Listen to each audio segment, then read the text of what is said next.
प्यारे बच्चों, कक्षा 10 के स्टूडेंट आप सभी का मां शारदा उच्चतर माध्यमिक विद्यालय के यूट्यूब चैनल पे आपका स्वागत है। एक बार फिर से देखिए, मैं हेमंत कुमार उपाध्याय आप सबको विषय विज्ञान में रसायन विज्ञान का टॉपिक उठाया हूँ और इस रसायन विज्ञान में पहला अध्याय रासायनिक अभिक्रिया एवं समीकरण है।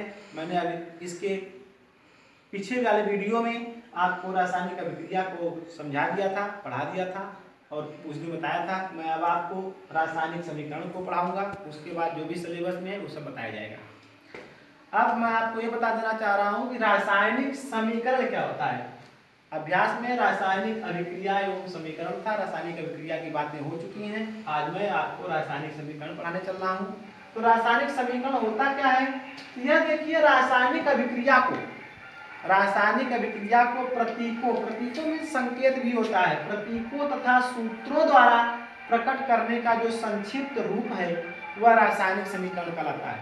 फिर से देख लीजिए, जो रासायनिक अभिक्रिया को संकेतों या प्रतीकों तथा सूत्रों द्वारा संक्षिप्त रूप में, छोटे रूप में प्रकट करने की जो क्रिया विधि होती है वह रासायनिक समीकरण कहलाता है। जैसे में देखिए 2Mg + O2, forward direction 2MgO, 2Mg दो मालिक्यूल आपके मैग्नीशियम के हैं और एक मालिक्यूल ऑक्सीजन गैस के हैं। तो यह क्या हो गया, ऑक्सीजन गैस है, O2 है, इसको आप कह सकते हो 2MgO। यह दो का मतलब क्या हो गया, दो यहाँ भी है, दो यहाँ भी है, देखो दो आगे आ गया, MgO हो गया। अब इसमें मैं आपको यहीं पे समझा देना चाह रहा हूँ कि यह जो होता है यह बायां और यह जो होता है यह दायां, दो भागों में बांट दिया गया। यह तीर का निशान बता रहा है।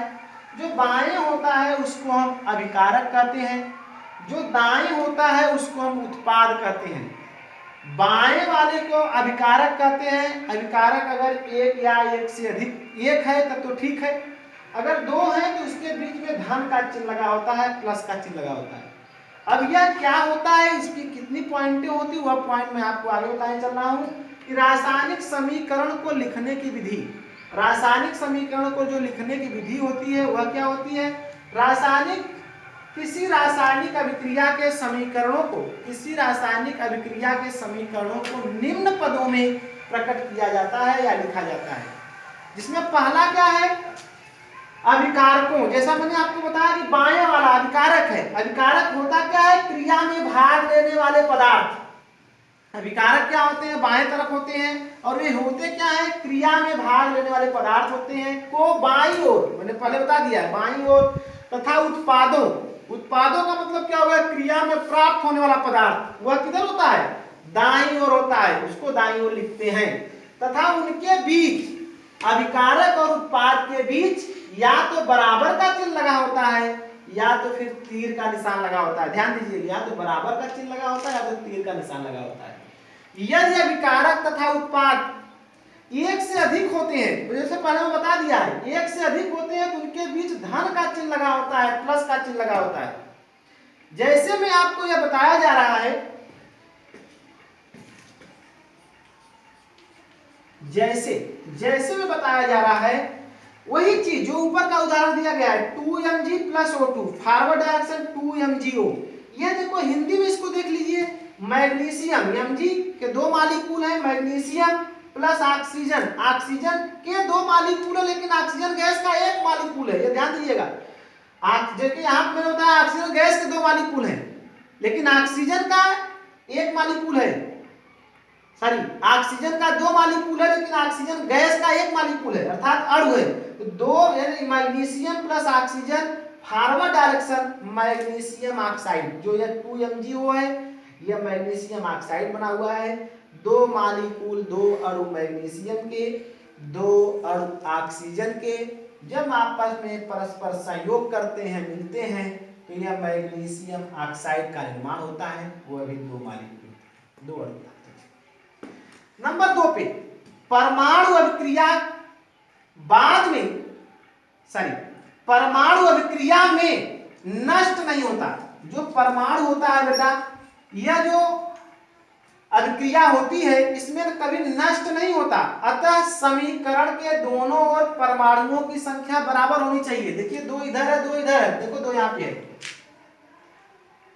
परमाणु अभिक्रिया में, यानी परमाणु बाद कामा लगा सकते हो बेटा, परमाणु जो होता है वह अभिक्रिया में नष्ट नहीं होता, अतः समीकरण के दोनों ओर परमाणु की संख्या बराबर होनी चाहिए।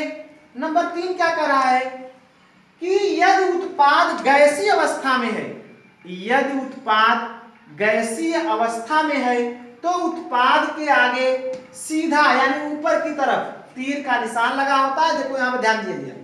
और यदि उत्पाद अवक्षेप, अवक्षेप मतलब ठोस, ठोस अवस्था में है, तो ठोस के रूप में है तो उत्पाद के आगे उल्टा यानी नीचे की ओर तीर का निशान लगा होता है, जैसा यहां बताया जा रहा है। क्या बताया जा रहा है कि कैल्शियम कार्बोनेट को जब हम गर्म करते हैं तो calcium oxide plus carbon dioxide gas बनती है। देखो अब यहाँ पे ऊपर तीर का निशान लगा हुआ है, इसको हम क्या कहते हैं, ये जो ऊपर तीर का निशान है तो ये बता रहा है जो कार्बन डाइऑक्साइड बनी हुई है ये गैस बनी हुई है। नंबर 2 को समझ लीजिए, सिल्वर नाइट्रेट को साथ जब NaCl को मिलाते हैं तो जो ये दोनों अभिकारक हो गए तो उत्पाद जो बनता है वह सिल्वर क्लोराइड अवक्षेप अर्थात ठोस अवस्था में प्राप्त होता है प्लस NaNO3 अर्थात सोडियम नाइट्रेट की प्राप्ति होती है। आप फिर से देख लीजिए कि कैल्शियम कार्बोनेट को गर्म करते हैं तो calcium oxide plus carbon dioxide gas बनता है, जो तीर का निशान बता रहा है ऊपर जो इसमें बताया गया नोट नंबर 3 में। और AgNO3 प्लस NaCl को जब हम एक साथ मिलाते हैं जो अभिक्रिया करता है तब क्या बनता है उत्पाद में AgCl ठोस अवस्था में अर्थात अवक्षेप में बनता है। देखो यहाँ पे तीर का निशान लगा हुआ है, समझ लीजिए तीर का निशान नीचे की तरफ रहेगा तो ठोस अवस्था में, अवक्षेप में है, ऊपर रहेगा तो गैस अवस्था में। नंबर 3 आपको बताया। यही पे पदार्थ में परमाणु आ गया। परमाणु क्या होता है, परमाणु किसी तत्व का ऐसा सूक्ष्मतम कण होता है जो रासायनिक अभिक्रिया में भाग तो लेता है परंतु स्वतंत्र अवस्था में नहीं रह सकता। लेकिन जो अणु है, अणु क्या होता है, आप देखो अणु मेरे मालिक को बताया ना 2 अणु, तो अणु क्या होता है, रासायनिक अभिक्रिया में भाग नहीं लेता परंतु स्वतंत्र अवस्था में रह सकता है।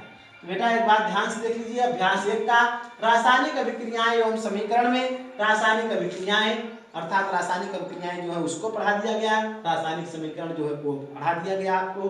आप इसको पढ़ते रहिए, फेयर बनाते रहिए, घर पे रहिए, सुरक्षित रहिए। मां शारदा उच्चतर माध्यमिक विद्यालय के व्यवस्थापक श्री संजीव सिंह जी अथक प्रयास करके आप लोगों को यह पहुंचाने का काम करवा रहे हैं। हमारे पूरे टीचरगण यूट्यूब मां शारदा उच्चतर माध्यमिक विद्यालय के यूट्यूब पर रोज का रोज पढ़ाई आगे बढ़ाते हुए क्रम से चलते जा रहे हैं। आप लोग पढ़ते रहिए। That's all. जय हिंद, जय भारत।